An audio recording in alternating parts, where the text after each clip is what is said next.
Origi!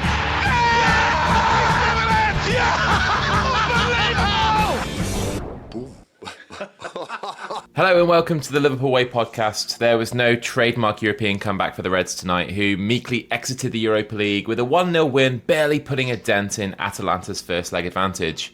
An early penalty from Mo Salah raised hopes of another memorable night, but it was a mere flicker on an otherwise listless night in attack.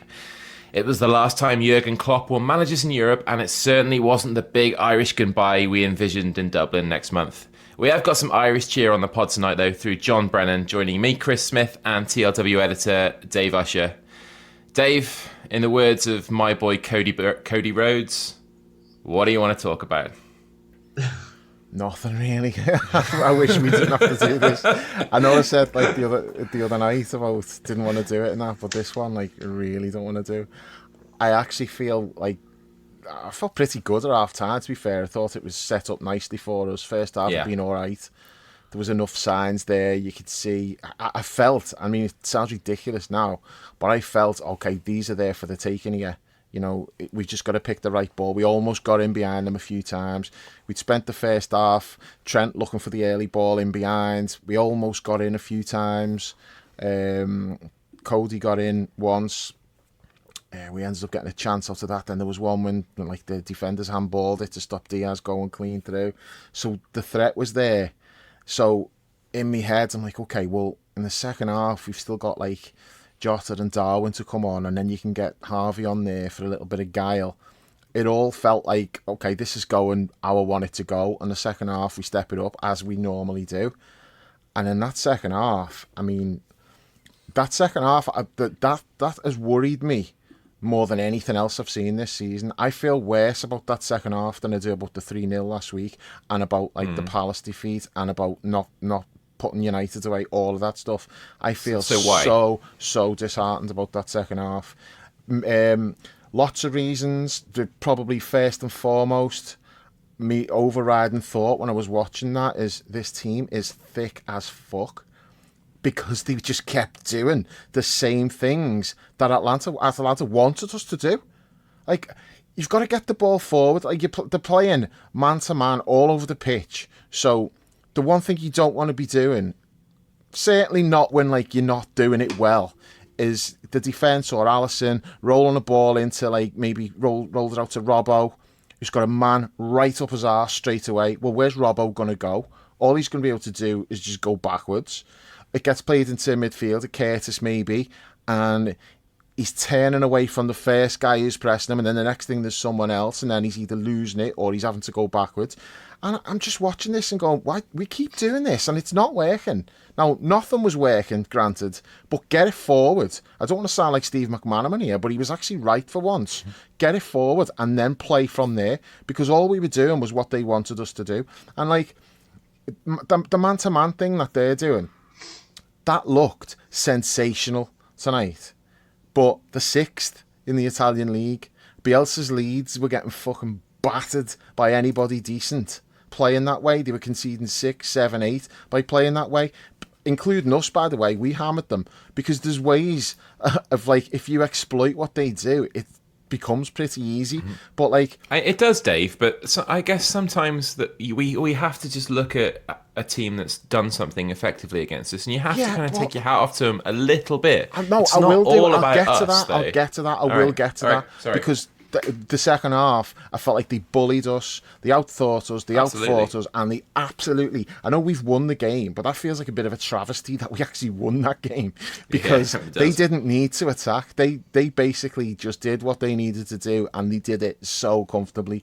But what I'm saying is, when a team plays like man-to-man like that, well, the way you beat that is one player has got to beat his man, which means somebody else has to come over, and it opens up space for other people. Do you remember us doing that at any point tonight?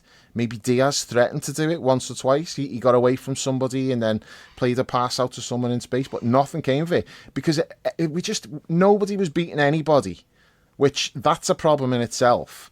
But then, okay, well, maybe you can pass and move your way around them. Well, no, we weren't doing that either. So what did we actually do? The only thing we had going for us was the early ball from Trent, because some of Trent's passing in the first half was just sensational. The one who's Gakpo was unreal. But that was but that was all we had. Didn't he? Yeah. That was all we had tonight. Was Trent might do something. Like, it's another game where we've not scored an open play because the goal comes from a penalty. It's so worrying seeing us playing like that. And to me, that second half tonight is the most worried I've been all season, because I just looked at that and I was like, what are we doing? And it kind of comes back to something I've been saying more and more recently, where this team cannot sort problems out for themselves. They need Klopp to do it for them at half-time, like sit them down, little classroom session. Okay, this is what you're not doing. This is what you've got to do. And then usually the second half we come out and it's better. Well, that didn't happen tonight, partly because I think Atalanta changed what they were doing. They were much more aggressive in the second half. Like, you know, I felt like the first half, maybe the early goal shook them, I don't know, but I thought these are there for the taking. The second half, they stepped up, they were aggressive. They committed a lot of fouls, but nothing like bad. But any time it did look like we might get away from someone, there was a foul straight away. Most of the time, we never got away from anyone. They were just like right in our players' backs when the ball was played into feet. They were snapping our heels. We couldn't do anything against them. But like I say, you know, how hard can it be to play against that when they're sixth in Italy? And, you know, we beat them 5-0 a couple of years ago away. And it's about... I'm giving them credit for what they did, because the second half I thought they totally just bullied us. It was embarrassing. But I don't care about them. I care about us. And I'm watching what we're doing and going, this is really, really shockingly bad, like what I've seen tonight. I suppose because the first half had gone okay, the setup was there, and because we've done this so many times, you always think we're going to come back. And then seeing that second half, I'm like, has this team actually got anything left now? Are we just done? Because there's no belief there whatsoever. There's like, none of them seem like they're playing with any self-belief at all. I was just desperate for that game to finish from about 70 minutes, 75 minutes. Yeah, the writing was on the wall, wasn't it? This is done. Just blow the whistle, because the more I was watching it, like the more disheartened and angry I was getting. I was trying to pass the ball around at the back when we're chasing a game like that. It's like the amount of time we must have wasted in that second half through just passing it round with Canate and Virgil, and then Alisson coming out to join them. And then it goes into midfield. Then it goes back to them. Like, what are you hoping to do here? This doesn't work. This is not how you're going to break them down. So why are you doing that? All you're doing is wasting your own time. You would be better off just hitting A-louse balls up front and playing for second balls and hoping to cause some kind of chaos and force something. Instead, we had that just brainless shit that we watched. And that's worried me more than anything else I've seen all season. Mm-hmm. Okay, John. Like, I mean, the last game last week, we had a bit of mixed feedback on the pod, because we were super downcast. Me in particular, I sort of take blame for that. When I'm hosting, I should be sort of passing the discussion around a bit rather than just emptying my heart into a big pit of misery for everybody else to listen to. So we talked before the game about how we would approach this if it didn't go well. It didn't go well at all. Are you ready to sort of be reflectful about what's been a magnificent era in Europe under this manager, or is that something that's going to have to come a little bit later on down the line? Yeah, I think Dave has been really unfair. We got an early goal away from home in Europe, sat back, kept our 1-0 lead. Back to winning ways, eh, John? Back to winning ways. I'm obviously being facetious, Chris, but no, I'm absolutely ready to move beyond what happened tonight. Obviously, it was really bad.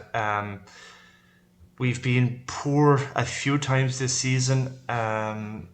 Wolves away in the first half was really bad. I think Klopp even said in his press conference after the game, what the fuck was that? Luton springs to mind as well, Sheffield United away. But totally agree with Dave. This is the most worried I've been this season. Opened up pretty well, obviously got the early goal. Trent looked like he was up for it, and the second half, and we're a second half team, as Dave has said. We're just terrible, looked disjointed. like when you think back to Klopp's and this era's great European nights, you associate with this kind of hellfire and brimstone, the red arrows, the press. Never give up, which tonight Never they gave give up. up. They did give up tonight, yeah. Take your chances. Kind of almost a rabid team, rabid crowds when we were playing at home, and that was the absolute opposite of everything we've become accustomed to over the last 9 years. And for I think it was his 90th game as manager in Europe tonight with us, and for to kind of fizzle out as it did is a shame. I think John used the term on Sunday after Dave asked him how he felt after the game. Like, was he angry? And John said, obviously during the game you get angry because there's a misplaced pass or you miss a chance, but he just felt hollow. And yeah, that's kind of my feeling tonight. Just it's an absolute shame to finish up his European odyssey, which he began in his first season in this manner. But I'm not angry, just sad that it's ended up like this, but absolutely happy to brush it aside and just look back on 9 years of absolute magic European nights, where we've got to 4 European finals in 9 years, in 9 seasons, won a European Cup, and obviously picked up League Cups, FA Cup, and league titles along the way. So it's a shame to end in the way we have, but it's kind of been in my mind since the 26th of January, since he announced he was going. It was always going to be our last FA Cup game, our last League Cup game, our last European Cup game, European game, and now we're facing into our last 6 league games. Yep, just a shame to not kind of honour everything that we've done in the past with Klopp, and obviously it's the one trophy that was missing as well. The kind of dream was to complete the set, and that's not going to happen now, so it's a shame. And it's an even bigger shame, I think, in the sense that this is an Atalanta team who I hope go on to win it. They've done really well tonight. Because fuck Leverkusen right in the ass. Yeah, exactly. They did really well, obviously, last week at Anfield. They seem a good bunch of lads and everything. They haven't been in the European... crowd was fantastic tonight as well. Got to say that. They never stopped. Yeah. Bit samey all the way through, but they never stopped, and they sounded really loud. Did. So fair play to them, but make no mistake, this is an Atalanta team that we should be easily be capable of winning against, and that we haven't done that is just down to a total. We look broken, basically. I think you can sense that in our voices. Last week it was the case. Maybe we were speaking with emotion last week, but we've had a kind of a week since that 3-0 defeat last week. Things didn't get better in that week, did they? Things have gotten worse. Yeah, that's the thing. I mean, in the interim, we've lost to Palace, and we've won tonight, but gone out on on over the 2 legs. But I've said this before. I think I said it last week. I think all this stems back to the FA Cup defeat against United. Since then, something happened that day, and we've never recovered from that. And I mean, the next 6 games, Dave said after 70 minutes tonight, he just wanted the ref, to blow it up, basically. He'd seen enough, and I'm kind of that way. So were the players, though, John. They were just playing outside. That's why all that passing around at the back. They just wanted to be put out the misery. Yeah, but is that the way it's going to be for the next 6 games? And if it is, just put us out of our misery now. I don't want to be going into a scenario where it's kind of into the last 3 games of the season, the last 2 games, we just it's the long goodbye, and it's horrible to be witnessing this, and everybody is checked Maybe out. he's trying to soften the blow for us, John. Maybe, yep. But give it 6 games time and we'd be like, go on, fuck off. Do you reckon that's the plan? I don't know. The big grin on his face tonight towards the end made me wonder. I was like, what's he fucking Me grinning too. at? I mean, when he made his announcement in January, he gave 2 reasons for wanting to, retiring or resigning, whatever, at the end of the season. One was he was out of energy, which is pretty believable at this stage. And the other reason he gave was that the team had progressed quicker than he had expected. He might want to take a fucking look at us since mid-March. And if he does, he'll be signing a new contract tomorrow morning, because we've been fucking terrible in the last month. Canal. Yeah. He even said, though, John, about the United games, the effect that it had on us. Yeah. He's even said that himself. He said, like, the response to that has done us no favours.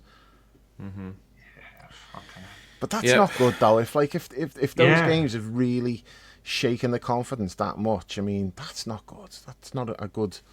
What happened to soft, mentality isn't it? monsters? It is soft. It is. It I mean, is. we've reached this.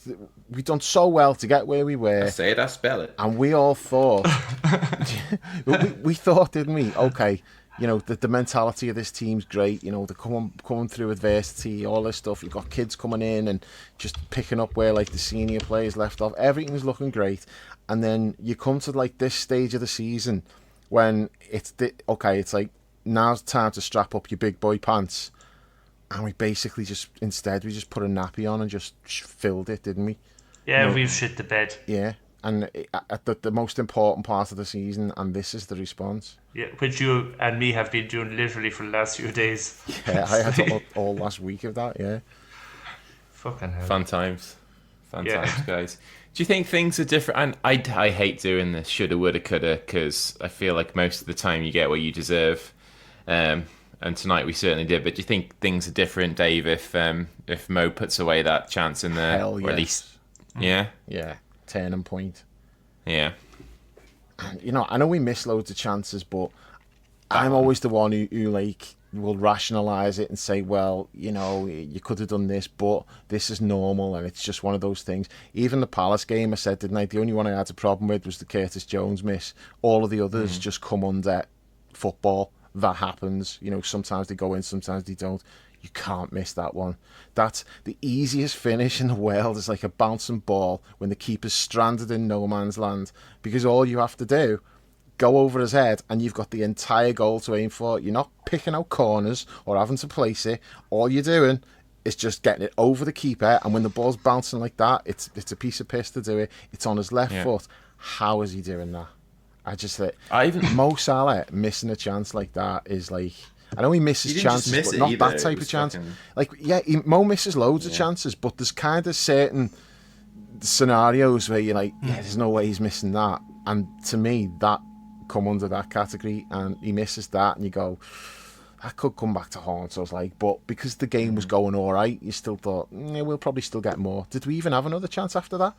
No. I can't remember us doing anything in the second half. Just Darwin's little flick header in stoppage time, which not closed even the a game. Chance, but just hopeful, wasn't it? Really. Yeah. No, but so that was a turning point, but it doesn't excuse what went on after it. Does not excuse it in any way. But it would have been different if that had gone in. I think we'd have won the game. But I don't really want to focus on that, and by implication, put it on Mo's door, because I'm not putting that on Mo tonight, and nothing excuses that the second half. No. Have we heard from Jurgen yet? Are his comments out and about? What's he said? I've not followed it. I don't know. Should I have a little quick look on Twitter, see if there's anything? So have a quick look.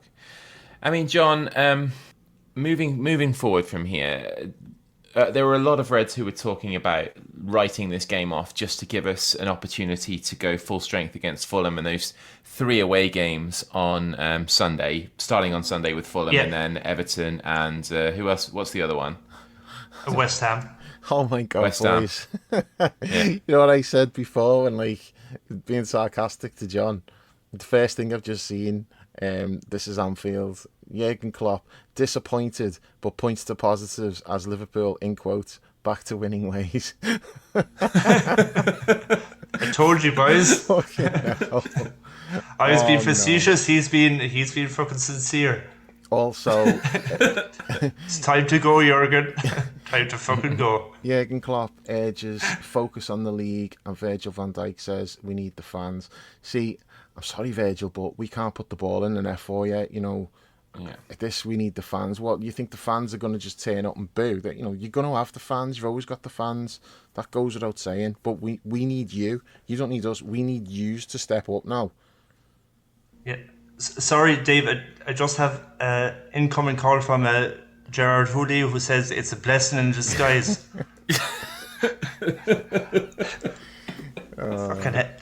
That's what he's going to be saying next. I mean, it's a blessing in disguise because direct line to heaven. Yeah, I do. I can do. He probably does. You know, if anybody does, he does. If you had met my parents and saw the way they raised me in a Father Ted, anti-Father Ted tradition, you'd know that I have a direct line to heaven. We're all going to heaven, lads. We're all going to heaven. But I mean, this is the whole thing. Even last night, the whole moving away from us for a minute, but it's kind of related. The whole discourse around Arsenal and City was, well, if they do go through to the semi-final, it's not that big a deal because they'll have to play each other and it'll open up the way for us to win the league or to have a better chance. But I mean, that's as far away from reality as you could think of at the minute. I mean, we have 3 away games in the next 7 days, and I just don't see at the moment where the points are coming from. And if we play like we have in the second half tonight, the way we did against Palace and the way we did last Thursday, you know, hoping for 9 points out of 9 against Fulham, Everton, and West Ham away is just it's just not it has possible to be 9 in my mind. Yeah, at that's this stage. it. It has to be. 9. Anything I'm less thinking is... like it does, 5, yeah, but maybe 4. Yeah, I mean, if we got 5 at this stage, which would be what a win and 2 draws, I'm not saying I'd take it, but I'd be surprised if we did that well the way we're playing at the moment. Yeah, it needs a big improvement, but I mean, Jurgen's in full-on try to boost up the players mode because there's no way he believes that. I'm reading some more quotes here. Tonight we won the game. We are back to winning ways. This was the reaction we had to show. The boys showed it. I'm not surprised. They always do that. Disappointed we're out, but happy with big parts of the game. Come on, man. He's got it. He can't really say anything else. He's got to try to boost them up. But, of course, but he doesn't even believe it himself. No, he can't believe that. He's seen. Well, it's unbelievable from the context of the game, isn't it? Like, you don't count winning a second leg. It's like winning a second half 1-0 when you're 3-0 down at half time. Yeah.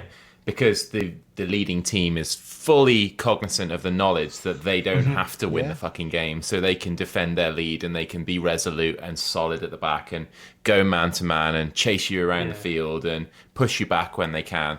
Even though they could have they had 4 or 5 promising opportunities that they didn't make the most of either. It's absolute poppycock. I never use that word. Why did I just say poppycock? No, he doesn't Bullshit. believe it, but he's got to say it. I've got no problem with him saying any of it because, you know, now's not the time to be piling on them because he needs them to respond. So, I've got no problem with anything he said, but I don't believe a word of it. Yeah. Okay. Well, I mean, I have the quotes in front of me here, and sorry, Chris, just when he says, I loved the commitment and the desire, the power we developed in this game. I mean, that is, as Chris said, it's manifest poppycock. It's no Liverpool fan who watched that game tonight saw a commitment, desire, and power. No. Yeah, there's definitely 3 words I First half, I would say say, yeah, okay. First half. First 25 minutes, maybe. Yeah.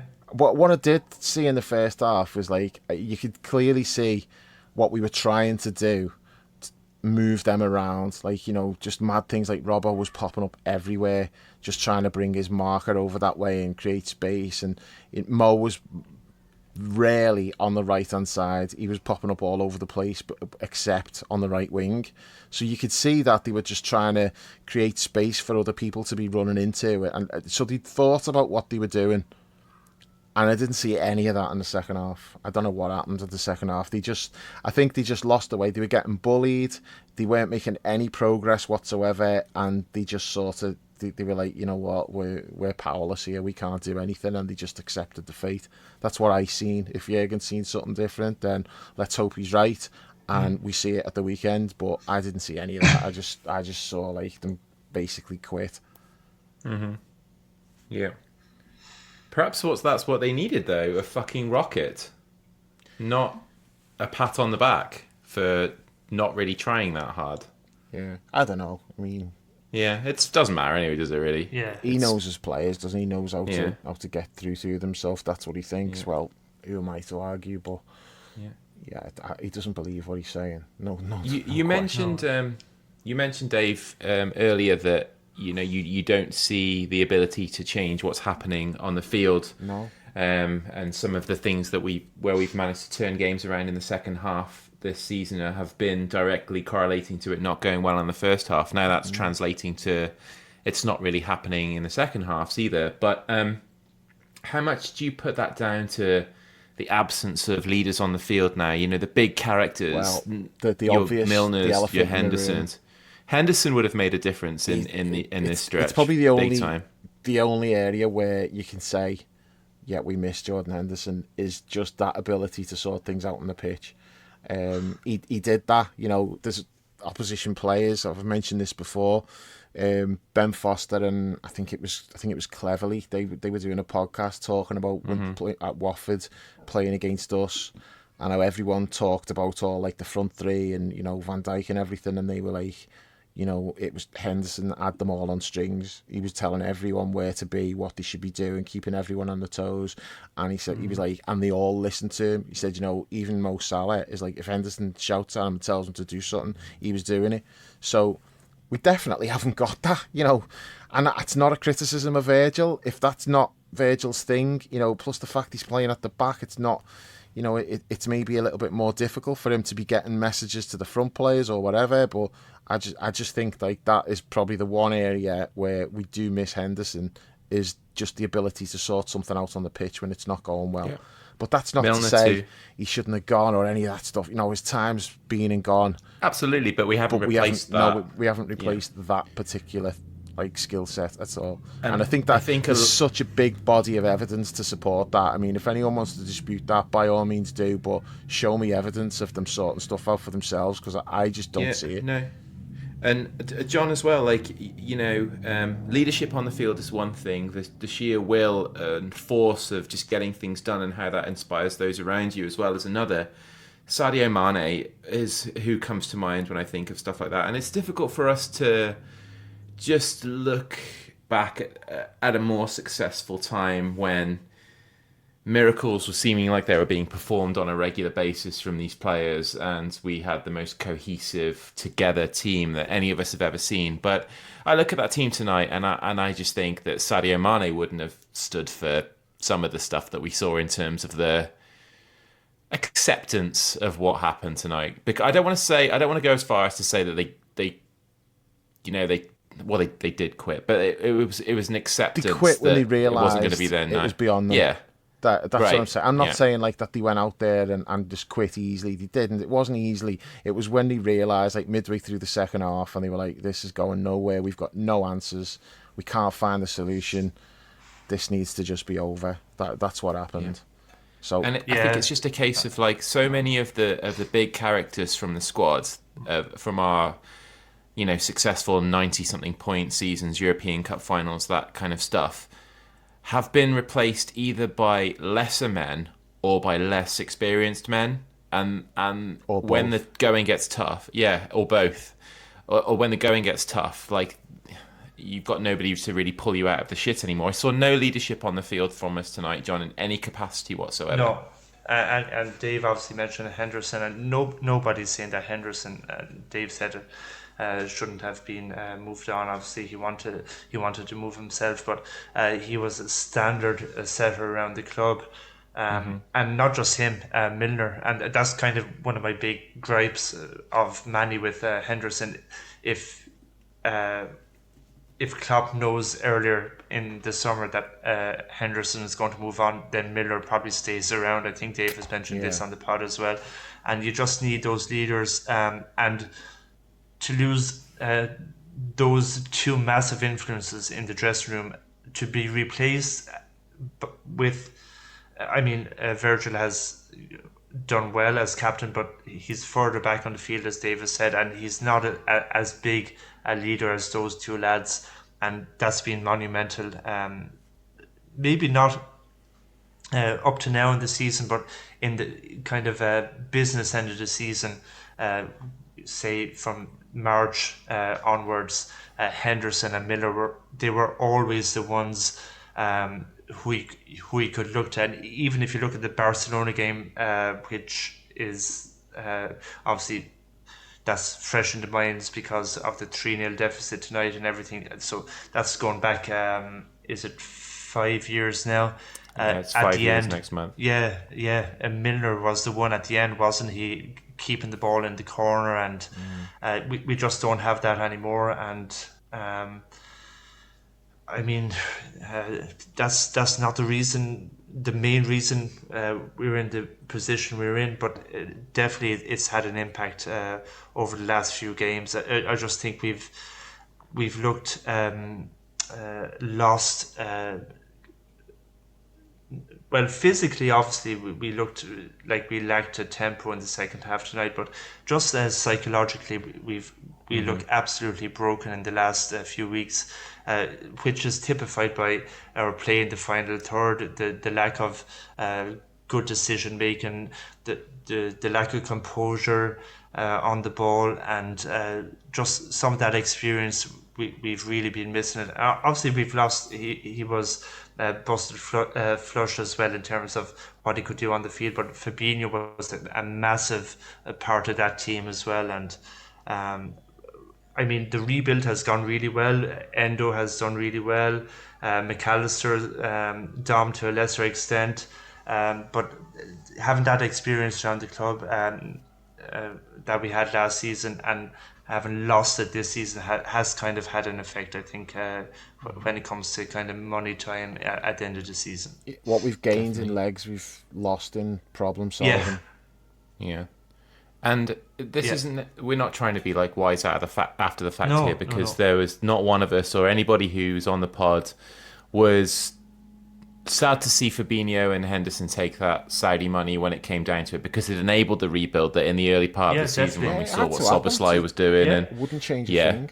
No, exactly. So, but it's just when it comes down to the crunch. I still think, though, even with that, it was stark not to see it tonight represented on the field, the leadership and that kind of thing. But we should still have enough to fucking get past that team that comprehensively knocked us out of the tournament tonight. They didn't just edge past us. It wasn't like a plucky upset. They thoroughly and deservedly beat us over the two legs. They were by far the more accomplished team, and I got zero complaints whatsoever.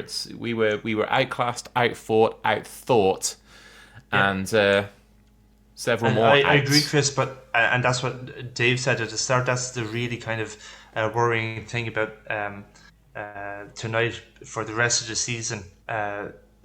If we have been bullied by a decent, no more than decent Italian team, how does it augur for the next 6 games when you need... it's not a case of we need 4 draws and 2 wins to win the league. We need to win our next 6 games to have a chance of winning the league. And you just can't see that tonight based on what we've seen in the last maybe 4 to 6 weeks. It just doesn't look at all likely that we're going to even get out of the 18 points available. If we get 10 the way we're playing at the moment, that'll be a good return. we really need to Yeah, but I think it can turn up our around game. quick though, John. Can it, Dave? Because you've been saying that for a month No, now. the reason why I'm not it's saying it getting will. worse. It can turn around. If we go to Fulham and we get a win at Fulham, and then you grind something out against Everton, suddenly it's like the whole picture looks different, and then you grow a little bit of confidence. Players like rediscover the balls which they've lost recently. All these things that have gone wrong now. Let's not forget, like up until 10 days ago, look where we were 10 days ago. None of us seen this coming. It's like we weren't pulling up any trees. We had some performances that were a bit sketchy. Like Brighton wasn't great, Sheffield United wasn't great, but it's this part of the season. It's just about grinding out wins, isn't it? It's not about looking great and putting six past teams. So we were doing that. None of us seen this coming. Like what's happened? Like just the massive like capitulation that we've seen over the last 4 games is totally unexpected. So we've gone from being like at a level where we thought, okay, we've got a real chance here, to suddenly now everyone's like, oh, this is over, we're shit, we're not going to pick up enough points and all that. And it looks that way. It does. It absolutely does look that way. I'm not saying like, no, there's nothing to worry about. I feel like that, but I also feel like if we can go and get a result at Fulham, which I'm not confident about at all. I've not been confident about that for months. It's a potentially you have earmarked that really like dodgy game to have to play. Banana skid, isn't it? But if you do come through it, it's a chance to like to regroup and say, okay, these are the things that like we've done well there. Let's build on that, and so it can turn around. I'm not saying it will turn around, but it can. One result can change it. Give me 5 things that we can do heading into the weekend, heading onto that field on Sunday, that can precipitate that turnaround. Okay, well, like what if number 1, do not go 1-0 down. First and foremost, absolutely do not concede. So I don't want none of this like sloppy start where in the first 5 minutes they've got a great chance, and even if they don't score, you straight away you're like, here we go. I want even if that means just playing your way into the game a little bit and being a little bit like cautious and not allowing them to just run through and create chances. So if you've got to play your way into the game before you go full throttle, well then do that. Don't just go in there like dick swinging, thinking we're just going to outplay these. Not that I think we're in the mindset where we would do that at the moment, but yeah. Firstly, do not concede the first goal, because if you concede the first goal, the state we're in at the moment feels highly unlikely that we'd have enough about us to come back. So that's the main thing. Don't go behind. Also, you've got to be, and you can talk about the finishing all you like, and yeah, that is a big issue, but also it's a lot of the times the finishing is not being great because the initial pass to play through was like a little bit behind someone, and that was bad tonight. You've got to be playing better passes which allow the forwards to get shots off when they're in a good position to get the shot away, and they're not thinking, oh, I'm going to have to check back inside here, maybe I need to pass it to someone else.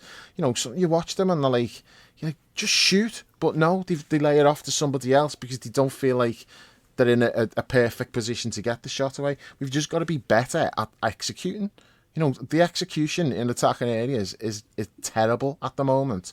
But it's not like we can't do it. I mean, we've scored so many goals this season, yet we've also missed a shitload of chances. I would never describe us as a clinical team. But what we've seen in the last week is just taking it to extremes. This is not who we are. We've not been like this all season, have we? We think we score in pretty much every single game until this week. So, you've got to just be more composed. I don't know whether it's concentration, like lack of confidence. I don't know what it is, but the final pass, not good enough. Snatching at chances, no. But maybe if you score like a worldie from outside the box, or you score like a deflection or a set piece, whatever, and you get yourself in front, maybe then that's something where the confidence will start to come back. But the main thing is, they've got to find a way, by hook or by crook, to get a win at Fulham. I don't care how they do it. You get a win, that gives you something to build on. Then you go to Goodison. Now, whatever we're thinking about that game, about, that could be dodgy and not feeling confident, what do you think Everton are feeling about that game? The state that they're in? So it's not like we're going there and they're all like full of themselves thinking, they're really relishing the game. They're not relishing that game at all. So again, I reckon they might fancy it. The fans will. I suppose it'll depend what they do at the weekend. If they get a win over Forest, they'll pretty much they'll feel like they're safe and they've got like Yeah. a free swing at us. But if they don't get a result against Forest, they're going into that game and full of trepidation. So, it's again, it all comes down to, we can't look at 6 games. We've got to look at the next game. It's like, just find a way to beat Fulham and then let's go from there. And then hopefully you find a way to beat Everton.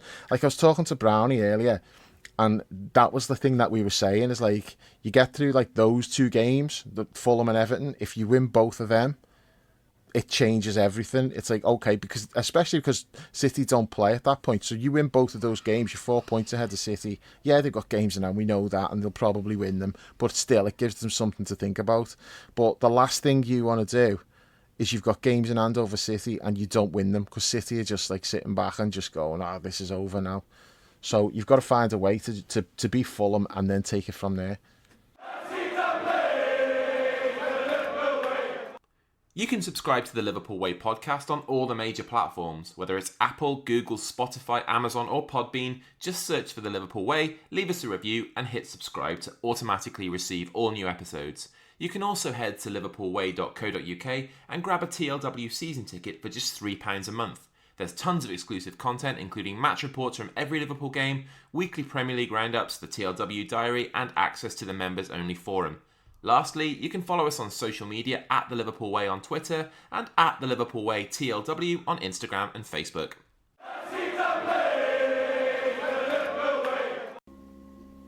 Yeah, and you're saying, Dave, the first thing is, Chris said 5 things we can do. Don't concede early. Be more clinical with the final pass, and then we also have to be more clinical in our finishing, because tonight, I mean, the final pass was there for Mo's chance. It was there on Sunday as well. We had 4 clear chances against Palace. So when we get our chances, because we do create lots of chances, we have to take the most gilt-edged ones. I mean, the way we're defending at the moment, obviously clean sheet tonight, but that's because of circumstances. Atalanta didn't need to come and attack. You can't take anything from that clean sheet. Yeah, you can't take it. I mean, we've conceded at home to Palace. We've conceded 2 against United, 3 against Atalanta last week. So a clean sheet would go a long way to winning at the weekend, because I'm not sure in the mindset we're in at the moment, the form we're in, that we're going to score 3 or 4. At best, it'll be 2. So you just don't want to be chasing the game.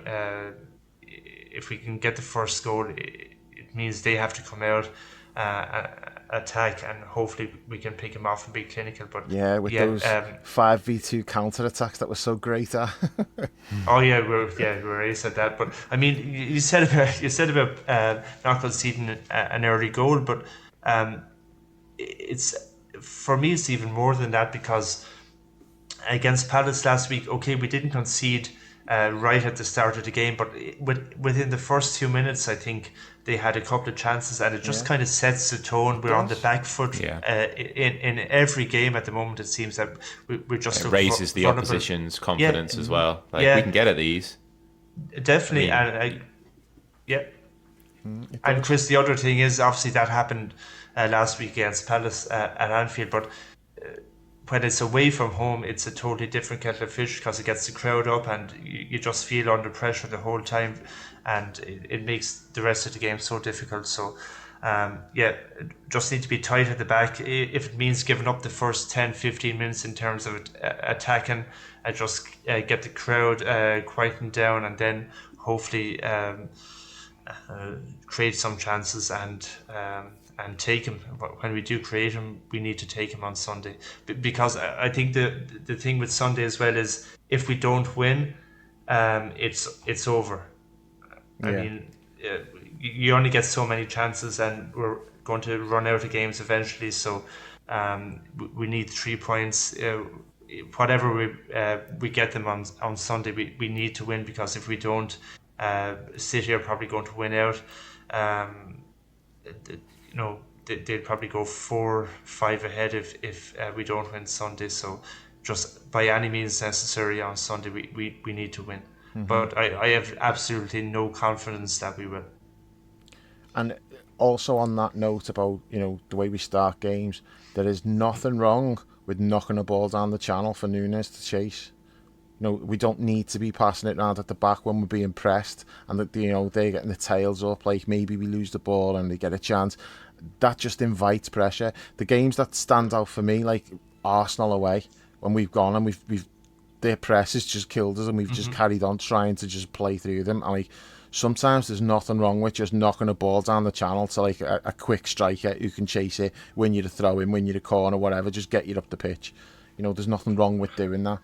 So I just think we need to be a little bit more pragmatic in terms of not giving the first goal away and earn the right to play your way into the game, because we're not in a position where we can just go in and just impose ourselves at the moment. You've got to earn the right to do that when you're in this kind of form. So yeah, we'll I see think whether they've got get the the basics for it, right. hey? Yeah, well, that's what it comes down to now. Well. That is what it comes down to. Have they got the stomach for it? You're facing adversity. Things are not going well. This is where, like, the teams who are the real deal, they'll find a way to fight through it and bounce back. And, it sounds like, we're moaning and everything else, and we are. But from my point of view, the reason I'm so pissed off, it's not about me. I'm not pissed off for me. And, we're not going to do this, we're not going to do that. Yeah. I don't give a shit. I'll get over it. Do you know what I mean? So what? We might not win the league. We're out the Europa League. I don't even really care about the Europa League, if I'm being completely honest. It's more just about Jurgen. That's all it is for me. It's like, this is how we're going to let him go out. That's what's bothering me. It's not about being a spoiled fan and going, oh, well, they were doing so great. You should appreciate what they've done. No one expected us to get this far. Yeah, nobody did expect us to get this far. But here we are. This is where we are now, and we've got a chance to do something, and it looks like they're letting it slip through the fingers. And like I say, I don't care about like the effect it has on me. This is purely, I want this for Jurgen Klopp, and it's looking like he's not going to get it. Not even like the fairy tale ending he deserves. It's actually starting to look like he's going to get a proper shitty ending, and that's just not acceptable. Now, I also take on board that the players are aware of this, and that's part of the pressure that they're crumbling under, because it's not that they don't give a shit about Klopp. They want to do it for him, and that's probably an added weight on the shoulders, and they feel like they're letting him down and everything else. But that's all I want. I just want him to get like the kind of like ending that his story deserves. Yeah, I completely agree with you. I don't think it's all on the players either. I think he is kind of... I mentioned this last week, and some people dismissed it, and others thought that there might be a little bit of something to it, but I think he is already emotionally checked out, whether it's through self-preservation because of the wrench of leaving the club. We all go through that emotion from time to time where you distance yourself from something you really care about because you can't face the reality that you're going to lose it. I feel like we have always been a manifestation of him, for better or worse, throughout this 9-year period. Yeah. If you looked at us during the COVID season, for example, when there are no fans in the ground and we lost those 6 straight games at Anfield, you look at us during the hangover season, which some of us now refer to it as. You look at his demeanour and you look at his... Yeah. We are a living, breathing manifestation of that man and how he feels in that moment. Like, I don't think you can separate them too much. So when you see him looking tired, when you see him looking bereft, when you see him looking bemused... And that's the correct word for it at the moment, bemused, like a big fucking grin across his face when things aren't going well. And I don't mean that in a sort of bashful kind of way. It is pure bemusement. Mm-hmm. I think a lot of this fairy tale ending was going to have to come with him driving it, and not the players. And the players' hearts don't look like they're in it, and his doesn't either, to be honest. And time will tell. Maybe we'll get the inside story from this fucking documentary that's coming out, which is going to be a damp squib. Not a damp squid, as I said last week. This documentary that's coming out, which is going to be about as fun as Pep Linder's book. And that one with Rogers which I still haven't finished, by the way. Yeah. You ain't going to finish that documentary either, I don't think. No, I'm not even going to start that. But maybe we'll get some sort of insight into what's happening. Maybe books later years. You tend to hear these stories years down the line, and it's only speculation from our perspective at the moment, and then the little bits we hear coming out of the club from reporters that we trust and that kind of stuff. But I don't necessarily look at the players and think you're letting him down. There is obviously an element that I just think his heart's maybe broken that he's leaving before or at this kind of time. And I think that's transmitting to the players in some way. Yeah, letting him down isn't really... I did say that a few weeks ago, but it's not really... I didn't express what I was trying to say very well. I don't feel like they're letting him down, but I do feel like the pressure of trying to deliver has just weighed them down too much. They've not been able to deal with that. And the fact that we even talk about those United games, it's ridiculous, really, because we played well in those games. We battered them, and the only thing wrong was we did not put the ball in the net. Okay, there's other things wrong. We could have created more chances, sloppy passing, whatever you want to call it, but generally those performances, like, well, if you play like that more often than not, you're going to win pretty much every game. They were kind of, I don't want to call it like freakish results, because I think that lets us off the hook a little bit. It was self-inflicted. We should have won the games, but it was a minor issue that stopped us from winning those games. But since then, that minor issue, it's no longer just that minor issue. We've got all kinds of other issues now. It's snowballed. And for Klopp to even be mentioning those games and saying, yeah, it's affected like the mindset, the confidence or whatever, it's like, I really shouldn't have. They should have been frustrated and pissed off at not winning the games, but it shouldn't be knocking the confidence. But it looks like it has, and it's just really frustrating that they've just, when the pressure's just become at its most intense, they've just wilted.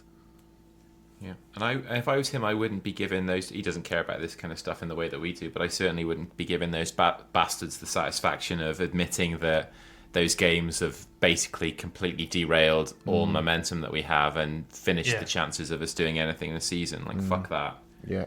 If you want to keep council close, certainly keep that close.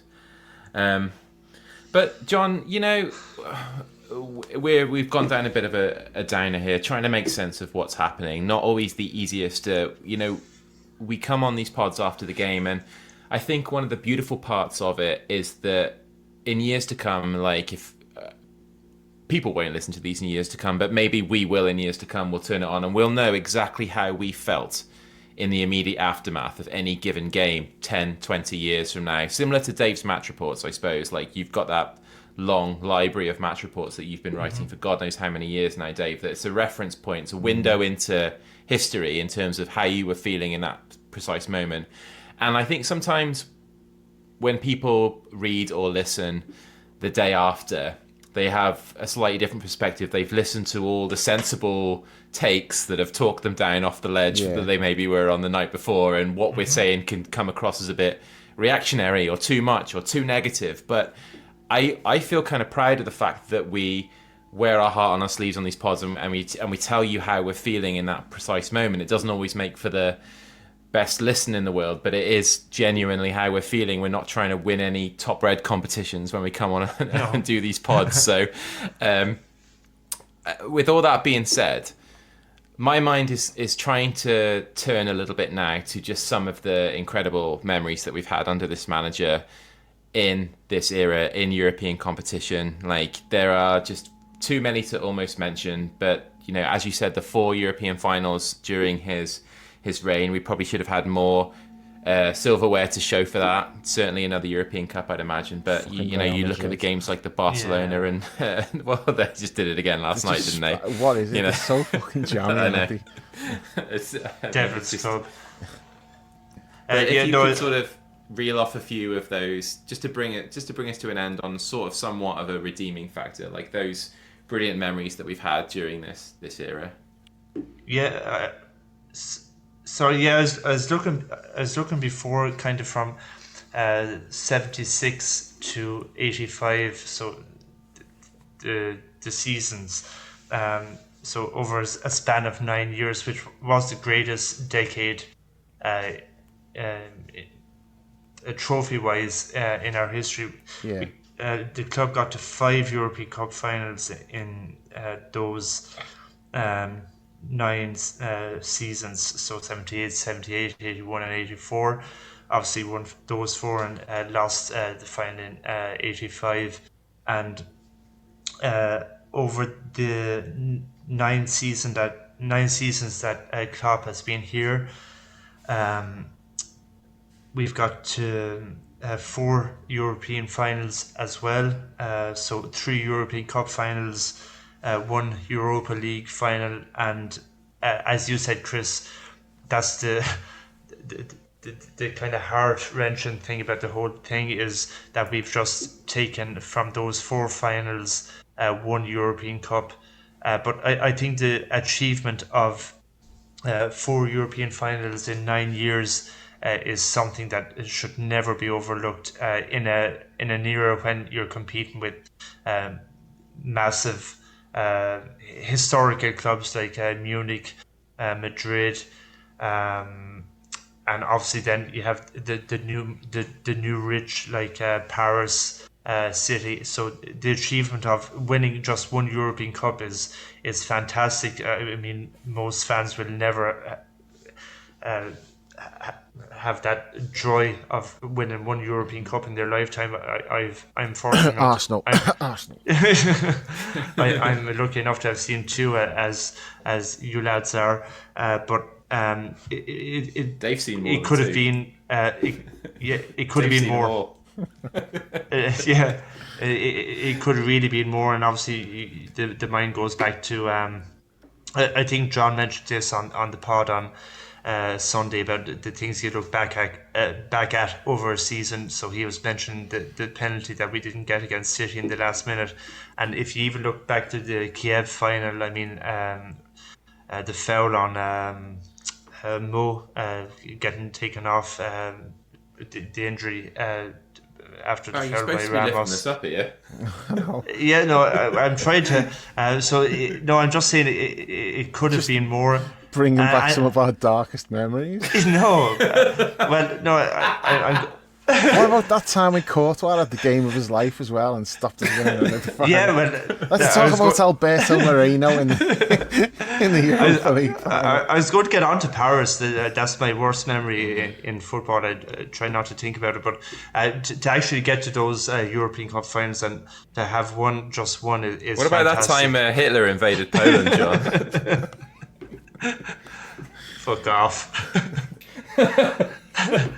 And obviously, so try to be positive. I will be try to be positive now. Like the great European nights, going back to Dortmund, I think was it the quarterfinal when Lovren got that last minute goal. Yeah.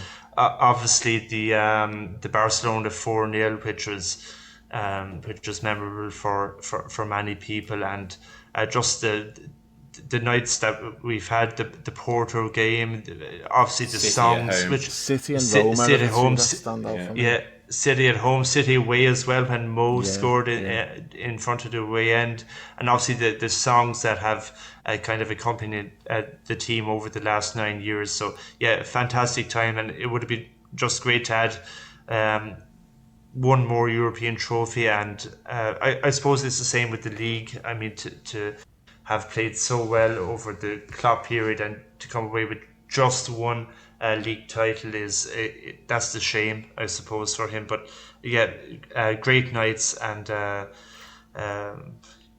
really fond memories, as you say, Chris, to look back on in the years to come.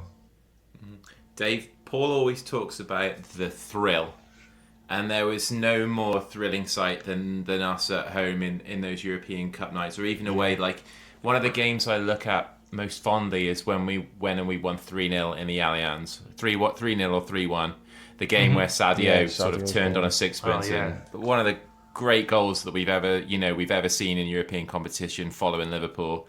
Just nights like that where we just went out there and we took it to the best that the continent had to offer and just really showed them that we were just a cut above anything else that was happening in European and even world football at that time.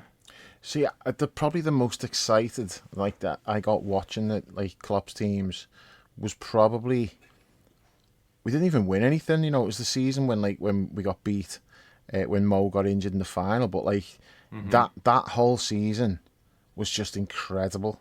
The amount of goals that we scored that season. I mean, Mo himself got 44 in that one season alone.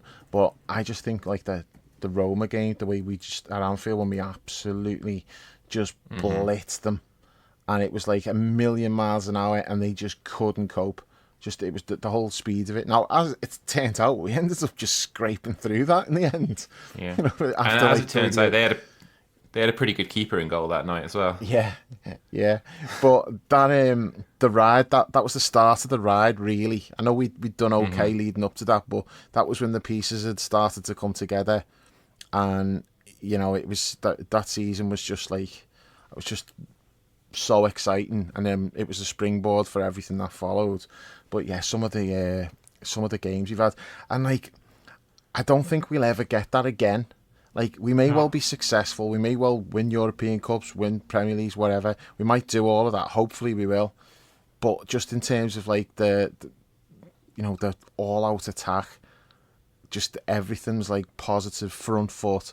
We never sit back. You know, like in games, there's never any like being cagey. It's like, no, this is how we play. It's full throttle. Let's go at them. That's what we did at our best, and it was just so great to watch because that's how I've always wanted us to play football like that. So like, although we had success under Rafa and GH and all that, and yeah, it was great. We enjoyed all the trophies and that. It always used to do my head in, like, you know, that when we'd play defensively and like we'd go away from home and think, oh, we'll play for a point here. Klopp's never done that. You know, it's always been like we've tried to win every single game we've ever played under Klopp, even when we didn't have the players to do it. You know, even early on when the team wasn't great, he'd taken over like someone else's team. We still went out and tried to win every game. There was never any like, well, let's be defensive today, you know, a point's a good result. It was always like, try to win the game, and if you don't and you have to settle for a point, well, that's fine, okay, you've got a point. But it's just that, like, he who dares wins. That's how I've always wanted a Liverpool manager to be, and he's the first one who really, because even Kenny, you know, Kenny's great teams, Kenny would throw in these mad games where he'd like bring in Alex Watson to play centre half at 5 at the back because he'd seen like this team's good in the air. So even Kenny had it in him to do these mad things, worrying about what the other team's going to do, whereas Klopp's always just been full throttle, all out attack, he who dares wins, let's just go for it. And I think if it's Amarim or whoever it is, whoever comes in is going to be a little bit cagier, maybe look for a bit more control. And, you know, that might be what we need, but it's not going to be as much fun. Mm-hmm. And Dave, I think, like, John mentioned that we only got the one, but he also mentioned the caveat of that's more than some people will ever see in their entire lives, and we've been lucky enough to see multiple, in your case, more than you can show on one hand. But I think back to you associate different memories with different sort of times in your life, and I just think, like, whether you were in the stadium or wherever you were, you just remember where you were during some of these games. Like for me, I remember being for the Barcelona game, being in a hotel in Bruges, and I'd gone over with my wife Meg for our anniversary for a little trip, and we had to come back earlier because my grandmother had a stroke and we passed away, and she passed away the next morning, and I was on my way back early to just to be with her. And I remember getting the train from Bruges to Brussels, where I was flying out the next morning. We managed to change our flight, and the game was on in the airport, and I just was kind of keeping half an eye on it, just having a few lefes at the bar, in a little bit of a daze really, and the goals kept coming and going, and it was just this reminder of this incredible power that football has to just center you and make your life solely about that for that one moment, for whatever's going on in your life. And it was just such a surreal moment to just sit there and watch those goals fly in one after the other. And obviously for the lads in the stadium, that's exponentially much, much greater. But just the fact that we got to experience that against like Messi's Barcelona, sure enough, it was the tail end of Messi's Barcelona. Suarez's Barcelona, yeah. And then as well, your boy. my boy. And even the final, like, us lads, the TLW lads, we watched it together in the city rather than flying out to Madrid. John, you and I travelled up on the train to Liverpool that morning with my mum and sister, and you went off to watch with the lads from Ireland, and I caught up with the TLW lads, and every now and again I'll watch that clip that goes around of just the scenes in that place at the arena when Origi's goal went in, and it just always just constantly brings like this beautiful like smile across my face. So it's a beautiful smile to me. It's probably not that beautiful to everybody else, but it feels just incredible. Like that's something that we'll always be able to look back on, and whatever's going on in life, like that happened. We lifted that European Cup that night, and we saw it, and we experienced it together. The parade the next day, coming back up on the train. I got home from Liverpool that night at like 2:30 in the morning, I think. We got a taxi to take us from Liverpool back to Shrewsbury because it was like cheaper than staying in a hotel in the city. And I got up at 8 o'clock the next morning, got straight on a train back up to Liverpool with like 5 or 6 cans on the train, and we just had a great day watching the parade. So like, there is so much sadness around this coming to an end, but we have experienced so many incredible, wonderful memories, especially in Europe, I feel like. It's the most fun I've ever had watching the Reds is Klopp's time. By far the most fun I've ever had. It's just been like a great ride. Is there one goal from our European ride that stands out for you? I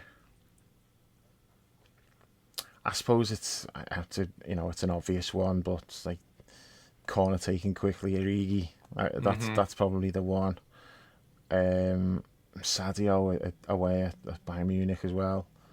Mine is Ox against Man City. I was going to say that, yeah. Ox against Man City, Mo away against Man City. Yeah. Yeah, they'd be the ones. Mo's penalty tonight against Atalanta. That's right up there. Hey, it was one of his better pens, to be fair. It was. Yeah. I have two. The first one is Genie's header against Barcelona because it gets us back to 3-3, and like I wasn't in the ground, but the place obviously went fucking ape shit. And the second one is Divok's winner in the final. This obviously the second goal, because then it's over. Yeah. And because it's 1-0 up to then, you're just really nervous. I watched it in.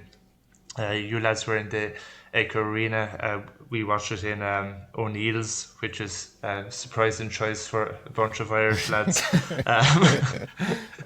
But it was just really nerve-wracking because at 1-0 up, you don't know what's going to happen. And when he scores that goal, the place just went absolutely wild. And I just want to know, has Paul found his glasses yet? No, you see, that's what I was just going to say. I can't bring that goal up as one of my favourites because Paul ruined it.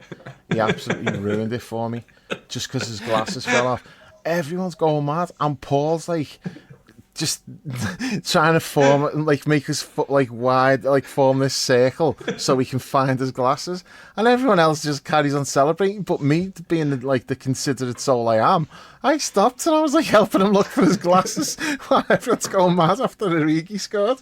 He had a bad cob on as well. I know, he fucking got off. He just at the went final straight whistle. He went straight home.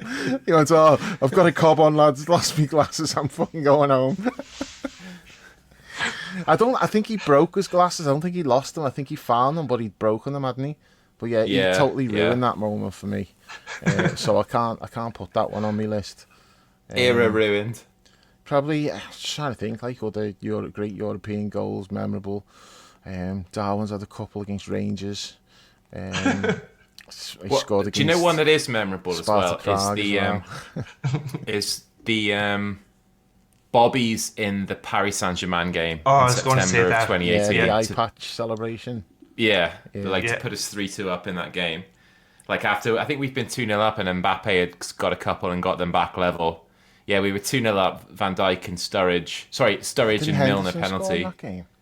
No, Sturridge and a Milner penalty, and then Mbappe put them level with 7 minutes to go, and then in stoppage time, Bobby won it for us with that unerring shot across the face of goal, which was... Hendo definitely scored stunning against them, though, didn't he? A left foot shot into the bottom corner, a volley, left foot volley. Maybe. Might have been another year. And just not on goals, but as saves, which ours Napoli. important. Well, this one was Alisson against Napoli Yeah. in that same season in the last minute. Yeah. None of it happens without that save. Yeah, nothing happens without that. So yeah. That was the Gerard "Oh You Beauty" moment of that season.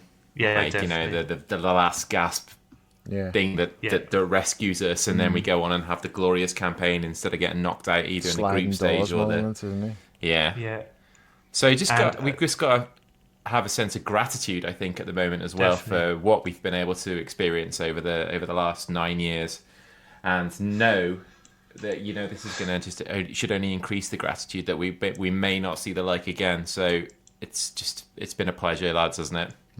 it has. And just Chris, on European competition, obviously, this isn't the European Cup, and lots of supporters with the Thursday Sunday thing haven't been too arsed about the Europa League this season. I still think now that it's over, it's been a really good competition for us this season. It's probably the competition that will allow us to qualify for the Champions League next season, because I don't think we could have managed the Wednesday, Saturday Champions League rhythm in the early half of the season, and it's allowed us to bring through so many fringe and young players as well. So even though we haven't won the competition, I think it's been really beneficial and will stand to us in the long run as well. And let's not forget, John, the last time that an outgoing manager left us with Champions League qualification. Klopp will be talking about his boys next season winning the European Cup for us. He'll like be in the GH. dressing room after the final. Yeah. You will. Obviously, he has way too much humility for that, but yeah, God bless GH as well for. God bless GH. And He's in had a few fairness, mentions tonight, hasn't he? he has. And Yeah. in fairness, When you speak to him, John, give him our regards. When I you- will. When you're on the blower to him. I'll be in touch with him later. In fairness, after the kind of dark days of the 90s, he was the one at the beginning of the 2000s who got us back on the European scene. I mean, for European managers who have come in, so Houllier, Benitez and Klopp, in as much as the Premier League and the first division back in the day is the big thing for probably the majority of supporters, and even for English managers, the European managers tend to still judge themselves by what they've done in Europe, and that all started back in that 2001 season with the UEFA Cup. So we've done pretty well in the last 20 years with these lads in Europe, and Klopp has taken it on to a different level. And when kind of the dust settles, over these last few weeks, it's been disappointing. But when we look back, it'll just be all good memories that we'll kind of treasure. We might for still win the years title. We're years to talking come. like it's over. I'm Nah. telling you, just let's see what happens on Sunday and then go from there. Yeah, Let's not let's be see. writing any obituaries just yet. All right. Well, we can at least write the obituary on the European Europe, campaign. Yeah. we Yeah. can. So and everything. I think we should tell people to fast forward to 45 minutes into this pod and then listen to this bit, and then go back if you want to and listen to the. Me to talking the, about shitting in nappies and stuff. Yeah. All right. Okay. Anything else you guys want to add before we call it a night? No, I don't want to do predictions for Sunday because I don't think any of us have got a clue what's going to happen. So we'll just avoid that and just see what happens. Fingers crossed good for stuff. Sunday. Yeah. Right. All right, guys. Well, thank you so much for tuning in. As always, we really, really appreciate your support, all the feedback that we get on social media and on the forum, good and bad. It's just great to know that you care enough to give us the response. So, you guys keep listening. We'll keep making them. Thank you so much again for John and Dave for joining us. I know you both had long days today. Dave and the boys will be back after the Fulham game on Sunday. But until then, we'll catch you soon.